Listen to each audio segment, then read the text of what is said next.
O caso de abdução de Antônio Vilas-Boas se tornou um dos mais famosos do Brasil e do mundo entre os ufólogos e o público que é fascinado pelo assunto. Pela riqueza de detalhes, pelos sinais físicos do abduzido e as doenças remanescentes, além de uma história muito bem relatada. O caso é tido pelos especialistas em ufologia como verídico. Os estudiosos da área supõem que o que aconteceu com Antônio Vilas-Boas foi um tipo de programa de reprodução híbrida dos alienígenas para criar uma raça de seres superiores. Eu sou o Sidney Góes e você está no Placebo. E o que iremos contar a partir de agora se baseia nos registros da época e nos relatos documentados pelo próprio Antônio Vilas-Boas. Vem comigo, que no caminho eu te explico.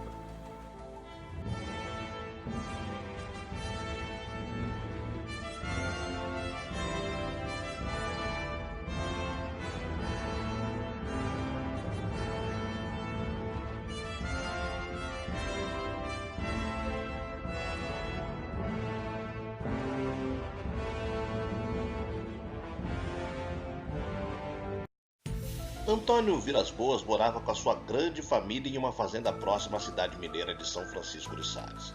No dia 5 de outubro de 1957, os fatos estranhos começaram a acontecer. A família foi dormir por volta de 11 horas de uma noite quente e, devido ao calor, Antônio, que dormia no mesmo quarto do seu irmão João, abriu a janela e viu uma luz branca muito forte e brilhante no curral. Ele chamou pelo irmão, que não se interessou pelo fato. Depois fechou a janela e voltou a dormir. Naquela mesma noite, Antônio acordou e abriu a janela novamente, percebendo que a luz continuava lá, mas passou a se mover em sua direção conforme ele olhava para ela. Muito assustado, ele fechou com muita força as janelas, o que acordou o irmão, que também ficou espantado com a intensidade da luz entrando pelas frestas. Depois subiu clareando as telhas da casa e então sumiu. Depois disso, por uns dias, tudo permaneceu normal. Antônio, seus irmãos e seus cunhados se revezavam para cuidados com a lavoura do local com um trator, realizando uma divisão de turnos durante o dia e a noite. Na noite de 14 de outubro, entre 21 e 22 horas, Antônio e seu irmão estavam lavrando o campo com o trator, quando a luz brilhante apareceu novamente. Ambos testemunharam o fenômeno, sendo que a luz parecia estar a cerca de 90 metros acima deles. Antônio deixou seu irmão para trás e seguiu a luz para investigar o que era. Ao se aproximar, a luz correu a uma velocidade tremenda para o lado oposto do campo. Ele fez isso novamente e, mais uma vez, a estranha luz fugiu para o outro lado. Em seus relatos, Antônio disse que repetiu esse movimento umas 20 vezes. Então, ele desistiu e retornou até onde o seu irmão estava. Ainda assim, ele afirmou que a luz permaneceu por lá, sendo que às vezes ela emanava raios em todas as direções como um sol poente. Depois, ela desapareceu. Na noite seguinte, Antônio trabalhou novamente nos campos de plantação, mas estava sozinho dessa vez.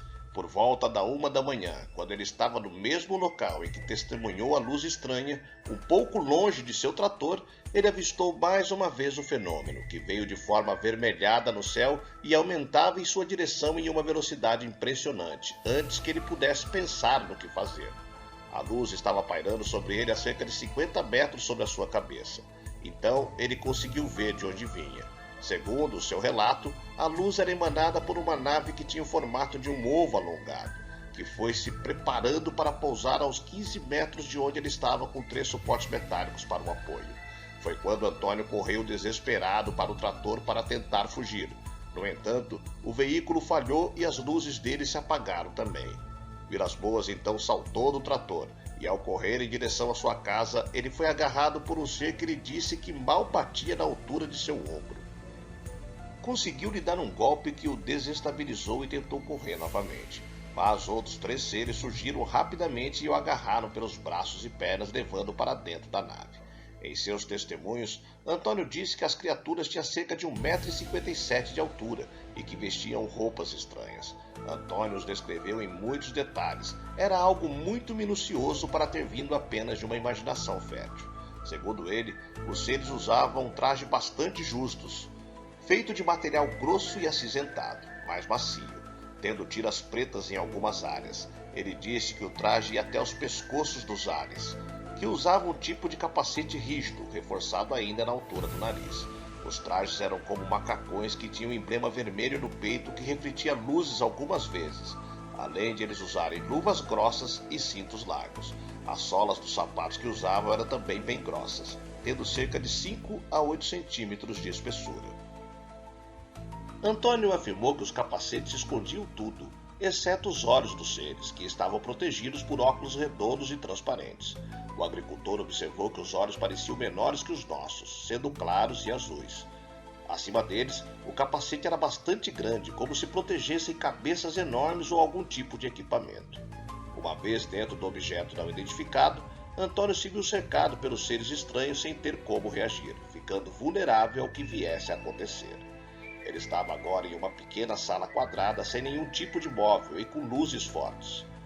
Uma abertura apareceu e ele foi levado para outra sala, em que os únicos objetos visíveis eram uma mesa de formato estranho, que estava rodeada por várias cadeiras giratórias sem encostos, feito de um tipo de metal branco.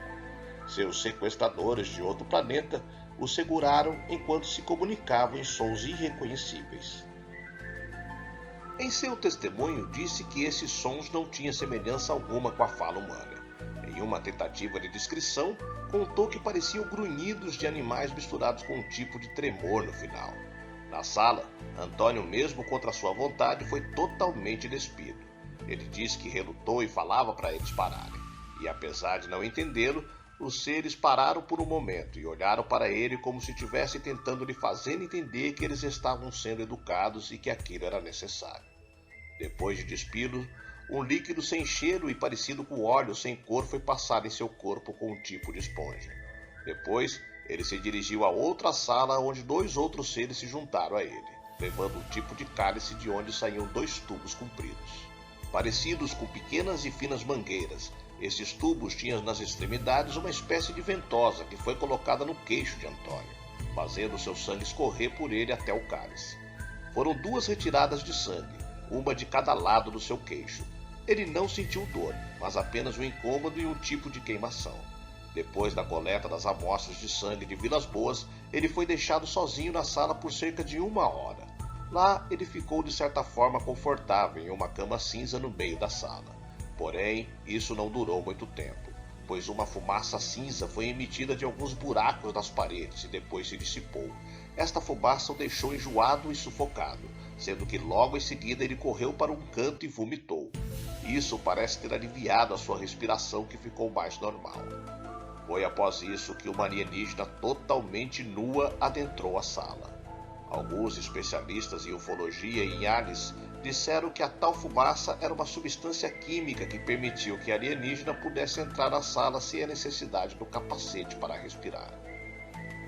Segundo o longo relato de Antônio, a moça extraterrestre entrou na sala devagar, sem pressa e até um pouco se divertindo com o espanto no rosto dele. Ele a descreveu como muito bonita, embora fosse um tipo diferente de beleza se comparado com as mulheres humanas. O lavrador afirmou que o cabelo da alienígena sedutora era loiro, quase branco, suave e de comprimento na altura dos ombros. Os olhos da extraterrestre eram grandes e azuis, sendo mais alongados do que arredondados. O contorno do rosto dela também era diferente, bem diferente das humanas, sendo que a parte das maçãs do rosto era bastante saliente, deixando a face bem alargada, mas que ia afinando até chegar a um queixo pontudo, dando uma forma triangular, e os lábios finos, quase invisíveis. O corpo era muito mais bonito do que qualquer outra mulher que ele já havia conhecido. Magro, com seios empinados e bem separados, com cintura fina e barriga pequena, com quadris mais desenvolvidos e coxas grossas. Os pés eram pequenos, as mãos eram compridas e finas, os dedos e as unhas eram normais. Ela era mais baixa do que ele, batendo a sua cabeça em seu ombro. Vilas Boas afirmou ainda que os pelos pubianos e das axilas da alienígena eram vermelhos, quase da cor de sangue. Então, ela foi se aproximando cada vez mais, até que encostou a cabeça no rosto do rapaz, se esfregando nele e mostrando-lhe para qual objetivo estava ali. Vilas Boas disse que acabou ficando excitado, apesar de toda a situação em que estava mergulhado. Achou que o líquido que passara em seu corpo deveria ser afrodisíaco, pois ficou numa excitação incontrolável, conforme relatou. Ele então se esqueceu de tudo e puxou a moça para perto dele. consumando a relação sexual interplanetária. Vilas Boas contou que foram 2 relações em que realizaram posições como no ato normal humano, por cerca de 1 hora. Quando tudo terminou, 2 outras criaturas entraram e chamaram a mulher, que apontou para a barriga dela, para ele e para o céu. Então foi embora. Antônio diz que antes interpretou os sinais no sentido que ela pretendia voltar e levá-lo com ela, ficando com medo de que isso acontecesse um dia, pois não queria deixar a sua família e a sua vida na Terra. Logo, outro ser entrou na sala com as roupas de Vilas Boas, que pôde se vestir novamente e foi encaminhado para outro recinto onde os tripulantes conversavam. O lavrador disse que nesse momento já estava calmo, pois já tinha percebido que eles não fariam nenhum mal a ele. Aproveitando o tempo que tinha, Antônio passou a observar todo lugar para guardar na memória todos os detalhes do interior da nave. Ele percebeu então uma caixinha com aspecto de despertador e tentou pegá-la para guardar como prova. No entanto, foi rapidamente interceptado por um dos ETs que o tomou da mão de Vilas Boas, empurrando-o para a parede. Depois disso, as criaturas o levaram para o tipo de um tour pela nave, até que chegaram à escada de saída, quando um dos alienígenas apontou para ele descer. Então, Antônio desceu e a nave de luzes vermelhas brilhantes foi subindo aos poucos e disparou de repente como uma bala na direção sul. Eram cerca de 5h30 da manhã quando o lavrador voltou para o seu trator, que descobriu que teve os cabos da bateria desconectados. Depois desse suposto contato incrível com os alienígenas, foi relatado que Antônio Vilas Boas sofreu de várias condições como sonolência excessiva, lesões cutâneas, dores no corpo, náuseas, perda de apetite, dores de cabeça e ardência nos olhos, sintomas parecidos com os de envenenamento por radiação. Os mais diversos ufólogos do mundo consideram o caso Vilas Boas como uma ocorrência real, enquanto os céticos acreditam que foi algum tipo de alucinação do sono. O fato é que os detalhes são mesmo surpreendentes. Antônio morreu em 17 de janeiro de 1991, aos 56 anos de idade, de problemas cardíacos.